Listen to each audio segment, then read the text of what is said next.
sur la cause donc des souffrances au travail, des souffrances éthiques, il y a plusieurs causes qu'on peut voir, que j'ai réussi à analyser, à discerner.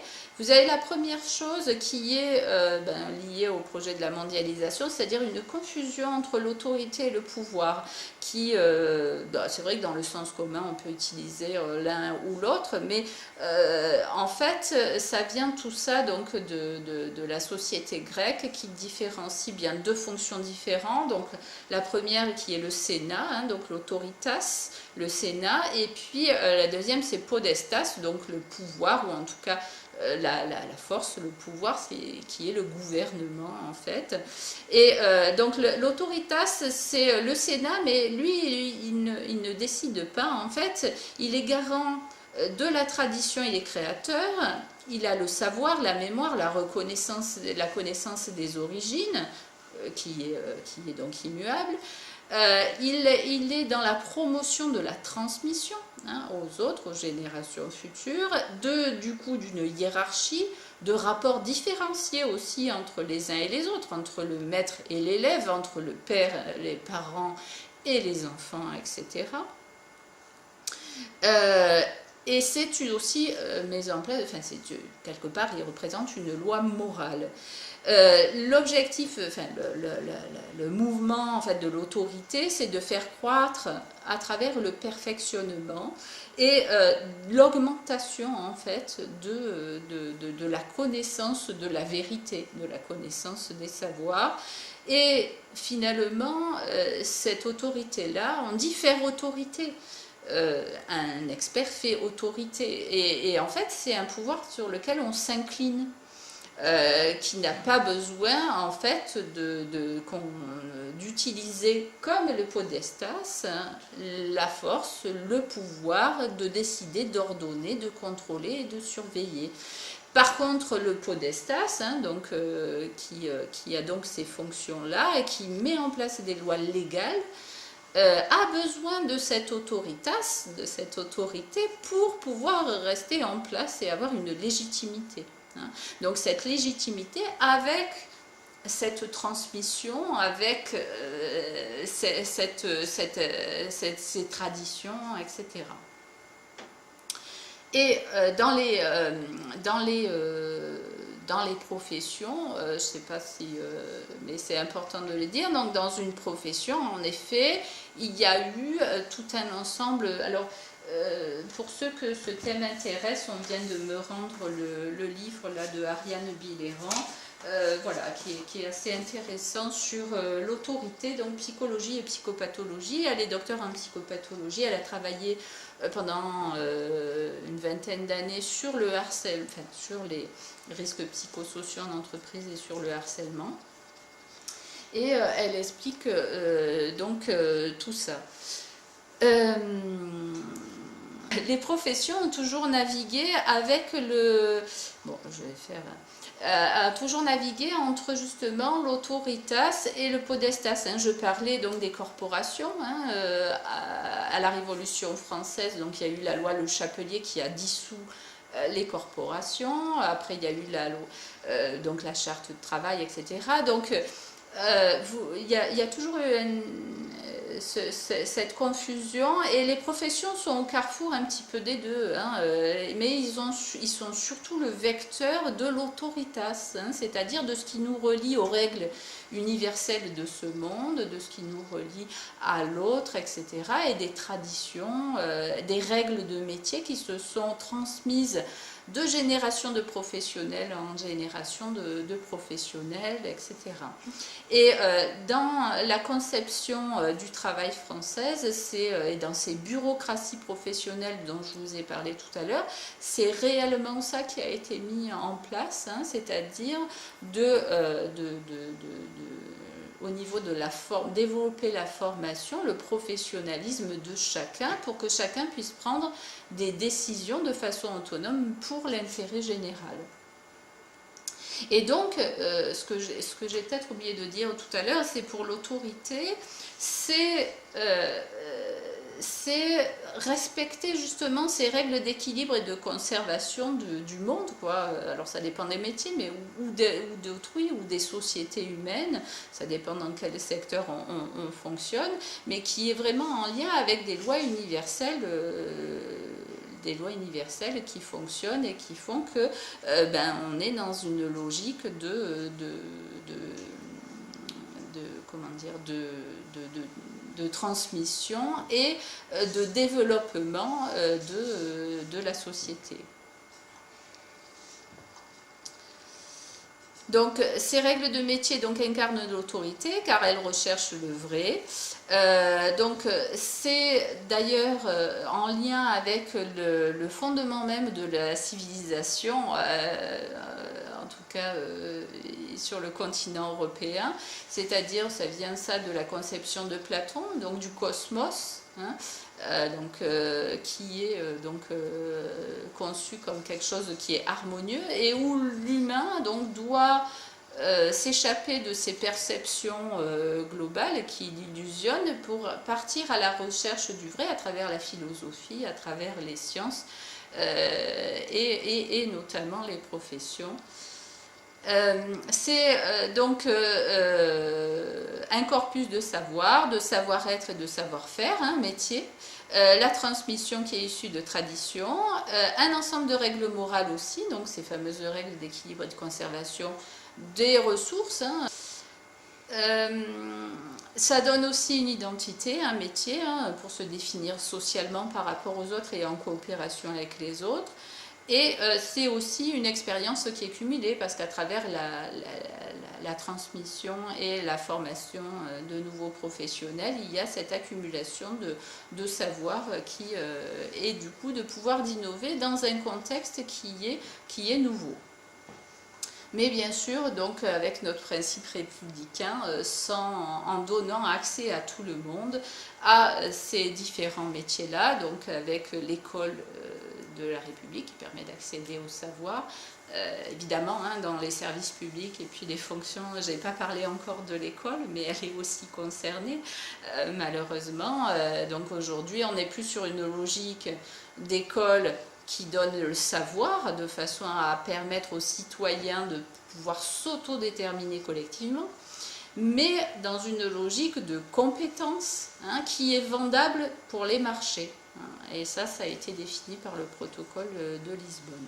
Bon, j'en reviens en tout cas. Donc sur les corporations, le Conseil national de la résistance, en mettant en place des services publics, ont donc mis en place ce concept d'autorité, donc de professionnels, de perfectionnement, etc. Mais justement en évitant les corporatismes et aussi la cooptation. Par exemple, vous avez des concours. Les concours qui sont mis en place. Je me souviens, j'avais une consoeur qui était en libéral et elle m'avait dit, tu te rends compte, à l'hôpital, les infirmières, pour devenir chef hôpital, elles passent un concours, mais sur la culture générale. Ils ne s'occupent pas du tout des compétences en management, pas du tout de tous les critères de recrutement. Et en fait, c'est là que j'ai appris qu'en effet, dans la fonction publique, ça permettait à tout le monde, à partir d'un niveau de savoir et de connaissance, de pouvoir accéder à des postes. Bon, après, c'est vrai que à l'hôpital, pour être médecin, il faut avoir un diplôme de médecin. Mais par la formation et puis aussi par le recrutement dans la fonction publique et l'action de tous, c'était vraiment ce projet-là social qui était en place.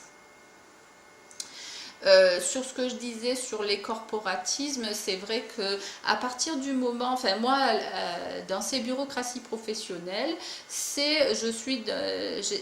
très peu de hiérarchie, c'est moi, et c'est dans mon contrat. Donc moi j'avais un contrat qui disait que je devais respecter mon code de déontologie et que j'avais telle mission pour l'intérêt général. Et donc du coup, en France, vous n'avez la profession de psychologue, par exemple, il n'y a pas d'ordre, contrairement à l'Angleterre ou d'autres pays où il y a une profession qui est structurée. En France, non, parce que l'État français, donc doter chaque professionnel, chaque psychologue de sa propre capacité à le faire avec un niveau de formation donné. Et je me suis aperçue que finalement, quand il y a des groupes comme ça qui se mettent en place et des ordres ou des corporations, ben, il y a des intérêts du groupe qui quelquefois sont privilégiés par rapport à l'intérêt général. Et c'est un petit peu ce qui est à l'œuvre, notamment, enfin là ils essayent en tout cas les psychologues de mettre en place cette logique anglo-saxonne de régulation de profession. Mais c'est vrai que dans les bureaucraties professionnelles, c'était pas dans une optique de corps professionnel, mais vraiment lié à un projet social et aux citoyens. Alors la deuxième cause de souffrance éthique qu'on peut voir, c'est la confusion entre société et entreprise. On utilise souvent l'un ou l'autre. Hein. Moi-même, même si je suis consciente de la différence, bon, des fois on ne peut pas dire société parce que société c'est tellement polysémique. Donc, mais la société donc en France, c'est une personne morale, donc c'est édicté par le Code civil. C'est un contrat entre deux personnes qui mettent en gros des capitaux ensemble pour donc faire des bénéfices, pour partager les pertes et les bénéfices. Et leurs préoccupations, ben, c'est les préoccupations d'actionnaires, hein, c'est-à-dire d'avoir le plus de dividendes possible et le moins de pertes possible. Donc la bonne santé d'une société, ben, c'est quand elle peut garantir un maximum de dividendes aux actionnaires. Par contre, pour une entreprise, c'est complètement différent. Une entreprise, elle n'est pas définie en droit français. Il n'y a aucun texte qui édicte ce que c'est. C'est une notion qui est essentiellement économique et sociale. C'est en fait une unité de production qui a pour finalité la création d'une richesse, une réelle richesse, ce qu'on appelle aussi la valeur ajoutée directe. Alors par exemple, le boulanger, ben, sa fonction, c'est avec de l'eau et de la farine de faire du pain qui sert à donner à manger voilà, assez concitoyen. Donc c'est une réelle richesse. Alors pour un service public, c'est exactement la même chose. La culture de service public est basée sur cette logique d'entreprise et pas du tout sur la logique de société, hein, vous comprenez bien. Donc c'est une richesse qui est créé, donc le pain qui est dans une logique de durable, de bénéfique au niveau sociétal. Et par rapport à ça, c'est la personne elle-même, donc dans une entreprise, c'est sa responsabilité personnelle. Quand par exemple un entrepreneur a des dettes, ben, il a des dettes, c'est lui. C'est son propre compte personnel. Et puis sa femme aussi peut être, s'il a des dettes, etc. Donc c'est la façon de responsabiliser aussi la personne par rapport au travail qu'elle fait et qui permet justement de garantir la qualité, la responsabilité, de renforcer la responsabilité de ces entreprises pour leurs concitoyens. C'est quelque chose qui est fondamental. Et la santé d'une entreprise, c'est quoi? Ben, c'est quand elle a réussi à payer ses salariés, quand elle a réussi aussi, ben, le patron il a réussi aussi à se payer quand même, quand il a payé tous ses fournisseurs, et puis quand il peut garder un petit peu d'argent aussi pour entretenir son outil de production. Et là, c'est la santé de l'entreprise. Donc, pas besoin de faire des bénéfices pour être en bonne santé. Une société, à partir du moment où elle règle tout ce qu'elle doit et qu'elle fait du travail de bonne qualité et qu'elle peut continuer à investir pour être dans la durée, voilà. Alors on est sur une logique donc à court terme, financière, et puis parce que dans les sociétés, ben, quand c'est pas assez rentable, ben, on vend ces actions, et puis on va investir ailleurs où on me promet plus de dividendes. Alors que dans une entreprise, donc c'est plutôt le durable et la qualité de ce qui est fait pour la société. Hein. Donc une performance sociale, économique et sociale. Or, donc, le choix des normes qui a été fait, les normes internationales hein, dont je parlais tout à l'heure, et même les normes pour les services, enfin les États, donc les services publics, hein, donc les États, etc. Donc privilégie, donc et le contrôle de gestion hein, qui va avec, qui est l'outil comptable actuel qui pilote justement les organisations. Donc privilégie donc la valeur marchande immédiate. Alors je ne vais pas détailler comment exactement, mais en fait ils prennent en compte des critères qui favorise la visibilité des actionnaires, de ceux qu'ils recherchent, et par contre, masques ne prennent pas en compte les critères qui, eux, sont importants pour les entreprises, c'est-à-dire les intérêts des salariés, est-ce qu'elle va être durable ou pas durable, l'intérêt des clients, l'intérêt des sous-traitants ou même de l'environnement, parce qu'on est aussi dans cette logique-là, hein, dans le durable. Et toutes ces normes comptables internationales, en fait, elles privilégient ça, notamment, c'est qu'elle a été faite par une institution qui s'est autoproclamée, qui s'appelle donc International Accounting Standard Board, donc qui se sont donné le pouvoir d'édicter des normes comptables internationales et en fait qui sont tout simplement composées de grandes banques et de cabinets d'audit. Voilà. Donc on est par rapport à ça donc dans une mise en place d'échanges de rachats, il y a beaucoup de rachats, hein, d'entreprises, de fusions, etc. Donc tout ça est permis par rapport à ces normes comptables et ces normes comptables en fait privilégient la visibilité pour un système de société et par contre pas du tout du durable et de la pérennité pour les entreprises. Il est d'ailleurs prévu, mais j'en parlerai, alors tout cet aspect-là, je ne vais pas trop détailler parce que j'en parlerai la prochaine fois, qui est plus basé sur la gestion privée, où là je pourrai plus donc expliquer le contrôle de gestion, donc comment cet outil permet de justement pervertir le sens du travail et des entreprises, etc. Alors, la troisième cause donc, de souffrance éthique qu'il y a, et qui génère donc tous ces suicides au travail, toutes ces dépressions. Enfin, encore là, on a parlé du neurologue qui s'est suicidé à l'hôpital universitaire, avec le rapport qui a été rendu, hein, qui a même mis en cause, j'ai vu le management, donc voilà. Par rapport à ça, donc il y a aussi la souffrance éthique vient aussi d'un fait important, c'est que le modèle économique actuel, donc capital-travail, donc en gros syndicat, patronat, on va dire, c'est un modèle qui est archaïque et qui ne prend pas une chose en compte, c'est quand vous avez par exemple une entreprise de logistique et que vous avez des conducteurs routiers, et si vous n'avez pas de gasoil, vous faites rien. Si vous avez une entreprise d'informatique et puis que vous n'avez pas d'électricité, vous avez des super informaticiens mais que vous n'avez pas d'électricité, vous n'avez rien. Donc, ce qui se passe, c'est qu'en fait, à l'époque, quand ces systèmes et que ce modèle d'économie se sont mis en place, on n'était pas beaucoup, on n'avait pas de dépenses énergétiques énormes, et donc c'était gratuit et c'était à profusion. Du pétrole, il y en avait plus, on ne se posait pas la question.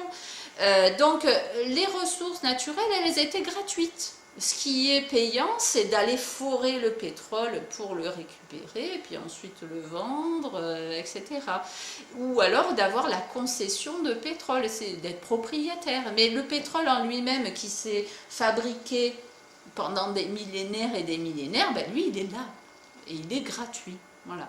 Et donc, par rapport à ça, on est sur une logique qui, du coup, omet une partie fondamentale de ce monde. C'est justement le respect de ces règles d'équilibre qu'aujourd'hui, ce modèle-là, capital-travail, arrive à la limite, c'est-à-dire qu'aujourd'hui, on voit bien que le pétrole, c'est pas infini, quoi. Que par rapport à ça, pour faire de l'électricité, il faut en effet tout un ensemble de choses, que on pollue, et puis que le plastique, ça génère tout un ensemble de choses, et tout ce qu'on ne prenait pas en compte, du coup, devient problématique. D'ailleurs, pour les sociétés humaines, c'est un petit peu la même chose. Hein. Les ressources humaines, c'est un peu une ressource naturelle aussi, par contre, qui était gratuite quand il y avait l'esclavage, mais aujourd'hui, elle est plus gratuite. Donc, c'est pour ça qu'il y a cette théorie capital-travail. Hein, mais en gros, par rapport à ça, on est sur cette logique-là. Et les professionnels qui, eux, sont sur une logique durable, sur une logique de bénéfice à la collectivité, au durable, et puis qui sont eux-mêmes citoyens, qui ont des enfants et qui ont envie que justement tout ça se passe bien, ou un boulanger qui n'a pas envie d'empoisonner les gens autour de lui, obligatoirement, lui, il est relié à la réalité de ces ressources-là. Hein, et donc, il est obligé, une profession prend en compte obligatoirement cet aspect-là durable de la ressource, quelle que soit la ressource dont il a besoin.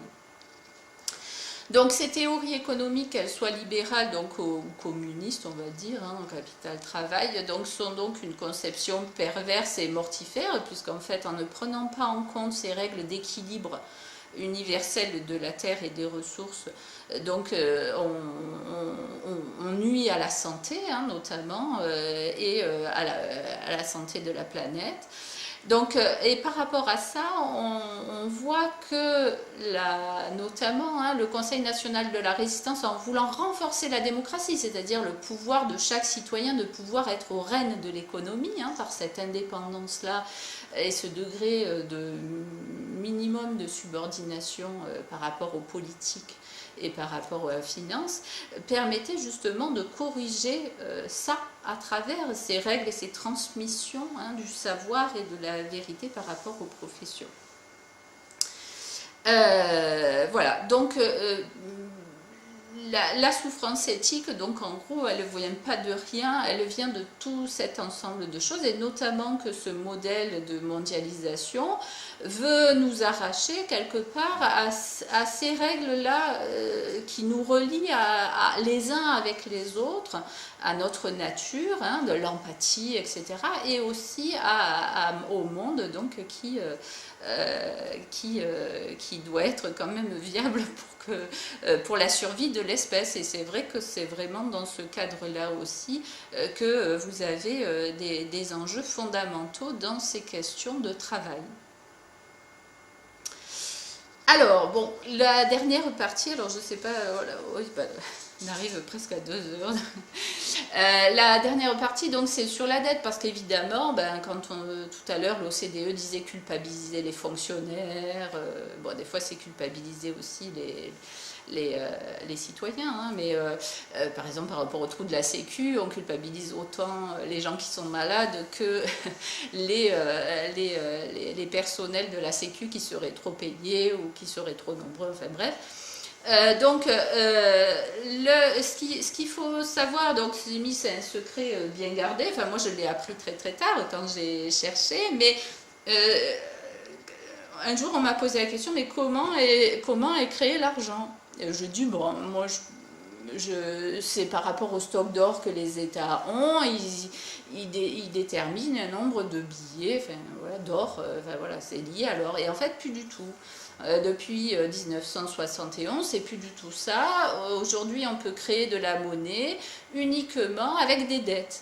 C'est-à-dire, demain, j'ouvre une banque, j'ai rien dans mes coffres, hein, absolument rien, mais il suffit qu'il y ait quelqu'un qui vienne et qui me dise, ben voilà, je veux un prêt de 100 000 euros pour faire telle chose, ben je lui dis, allez, banco, on fait le truc, vous me signez une reconnaissance de dette au cas où vous ne me remboursez pas, et pof, et je crédite son compte de 100 000 euros et j'ai créé 100 000 euros. Et ici, on voit d'ailleurs que ce système-là, que je détaillerai aussi plus dans la gestion privée, donc la prochaine conférence, Donc fait que ici vous avez la France, hein, donc le taux de dette. Alors le taux de dette des ménages, c'est bleu, le rouge c'est les entreprises, le vert c'est les secteurs publics, et le violet c'est le total. Hein. Et donc on voit par rapport à ça que le taux d'endettement de la France, elle n'est pas si en faillite que ça. Hein. Et que les notes, en effet, qu'on donne à certains pays, comme par exemple à la Grande-Bretagne, que vous avez là ici, qui a un 3A apparemment, on se demande un petit peu pourquoi. Parce qu'avec le taux de dette qu'elle a, vous avez le Japon aussi, par rapport au pays, c'est des dettes par rapport au PIB, ça, hein, produit intérieur brut. Donc les États-Unis qui sont endettés sur... regardez les ménages aux États-Unis, hein, en bleu là. Tous les ménages, c'est pas le service public, tout ça, par rapport à nous, quoi, voilà, où les ménages sont très très peu endettés, par exemple. Et puis au global, en total, on voit bien qu'on est parmi ceux qui en ont le moins. Ça, c'était en 2010. Alors, petit graphique qui explique qu'à partir du moment où on a créé, la création monétaire a été faite, du coup, il y a eu une... comment dire, les États ont confié, notamment en 1973 avec la loi Pompidou-Giscard, la création monétaire aux banques privées. Et donc, par rapport à ça, les banques privées, elles demandent des taux d'intérêt. Et donc, vous avez ici en bleu la dette de la France, si elle n'avait pas d'intérêt à payer, comme c'était avant, elle a payé un peu, enfin, c'est un peu caricatural ce que je dirais, mais bon. Et la dette cumulée avec les intérêts. Donc aujourd'hui on nous dit qu'on est tout là-haut, mais en fait on voit la marge qu'il y a entre les deux. Et qu'en fait globalement, si en effet on était resté avec une création monétaire nationale et non pas confiée aux banques privées, évidemment nous ne serions pas dans ce même état. Et même quand on compare aux autres pays, franchement, il n'y a pas à pleurer. Voilà. Donc, comme je vous disais, c'est la prochaine fois que j'aborderai plus cette gestion du privé financière, l'outil du contrôle de gestion et ses principes. L'impact, du coup, aussi sur les libéraux, les entreprises, les agriculteurs, parce que finalement tous ces petits-là, le système fait que petit à petit ils sont de plus en plus en difficulté puisqu'ils sont mis en concurrence avec ces grosses majors-là et que toutes les normes, toutes les lois sont faites pour que finalement ça disparaisse. Et d'ailleurs on les fait tous passer petit à petit en société. Mais bon, je l'aborderai la fois prochaine. Et voilà. Et puis pour ceux qui veulent aller plus loin sur le service public, je me suis permis de mettre certaines choses dont je n'avais pas pu parler parce qu'évidemment le service public et la fonction publique c'est énorme. J'ai donné quelques exemples, donc c'est vrai que c'est pas très concret, mais il y a une chose importante qu'il faut savoir, c'est la privatisation des villes. Donc vous avez donc le concept de smart city qui se met de ville connectée ou de ville intelligence, donc qui est en train de venir. D'ailleurs, Grenoble sera aux prochaine rencontre internationale à Barcelone là, en 2018 et elle représente Grenoble. Il n'y aura pas la France, il n'y aura pas de stand, mais Grenoble y sera parce que c'est nous qui avons créé le grid qui a été racheté par Alstom, enfin bref. Le documentaire Arte qui est assez bien fait, qui s'appelle La mainmise sur les villes. Ensuite, alors autre chose fondamentale dont j'ai pas pu parler, c'est les partenariats publics-privés qui sont en fait un gouffre financier pour les contribuables, mais qui permettent de garantir de bons dividendes. On le voit pour les autoroutes, tout un ensemble de choses. Vous avez donc le documentaire Pièces à conviction de France 3 qui est disponible sur le net. Vous avez aussi Envoyé spécial qui avait fait ça pour expliquer justement combien ça coûtait aux contribuables ces partenariats-là. Pour les hôpitaux, il y a pas mal d'hôpitaux qui ont été construits sous ce truc-là, des grands stades aussi, Martine Aubry qui en a fait un, et qui endettent les citoyens pour des décennies.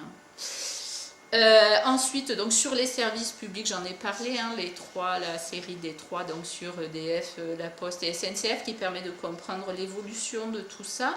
Et puis sur le service public, parce que ben, ça touche aussi les risques du chômage. Et il y a notamment l'application de cette nouvelle gouvernance à Pôle emploi, qui s'appelle Pôle emploi ne quittez pas. Voilà, donc ça c'était pour ceux qui souhaitent aller un petit peu plus loin sur tout ça. Voilà, donc en gros, on voit que la construction européenne donc, instaure petit à petit, progressivement, une société de marché où finalement l'État n'a plus les manettes, mais ce sont la finance internationale à travers ses normes comptables qui finalement donc, décident des politiques. Dans la conférence sur la flexi-sécurité, j'explique d'ailleurs très bien comment le Conseil de l'Europe, enfin bref, tous les mécanismes institutionnels qui font qu'en effet, c'est bien la finance et sur ces critères-là que se décident aujourd'hui les politiques. Donc ça génère la disparition globale et progressive donc, des services publics, et donc aussi de la République, de ce principe-là de liberté, égalité, fraternité.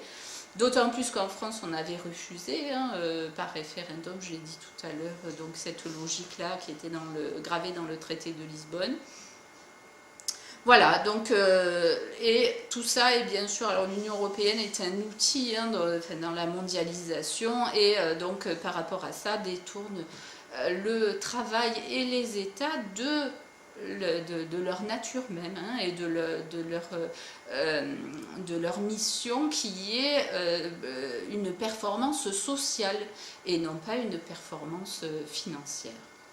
Voilà, et puis pour finir, parce que c'est vrai que cette citation, je trouve qu'elle donne un petit peu d'espoir. C'est Joseph Stiglitz qui a donné une interview donc en 2013 et qui disait: contrairement à beaucoup d'autres pays développés, je crois sincèrement que vous, les Français, vous avez su construire un modèle social généreux qui ne laisse presque personne au bord de la route. Or, il y a deux façons de voir l'économie: la création de richesses avec pour seul objectif l'enrichissement individuel, et la recherche du profit afin de créer une société non pas égalitaire mais prospère et juste, dans laquelle chacun peut trouver sa place. Et moi qui travaillais dans l'orientation professionnelle, c'était vraiment la mission que j'avais, c'est vrai. Et dans laquelle donc chacun a ses chances. Je crois dans l'économie de marché, bien sûr c'est un économiste, mais celle-ci n'a de sens que si elle sert l'intérêt général, l'éducation, la santé de tous, et le bien-être des plus faibles. La démocratie ne peut pas avoir pour seul moteur la cupidité des élites. Voilà. Et d'ailleurs, la prochaine conférence, je l'ai fait un petit peu sur le titre du livre de Joseph Stiglitz, Le triomphe de la cupidité. Donc la prochaine conférence, c'est ce que j'ai mis, contrôle de gestion, le triomphe de la cupidité. Voilà, pour rappeler un petit peu voilà, cette différence entre le modèle néolibéral et notre tradition du travail, des professions en France. Voilà.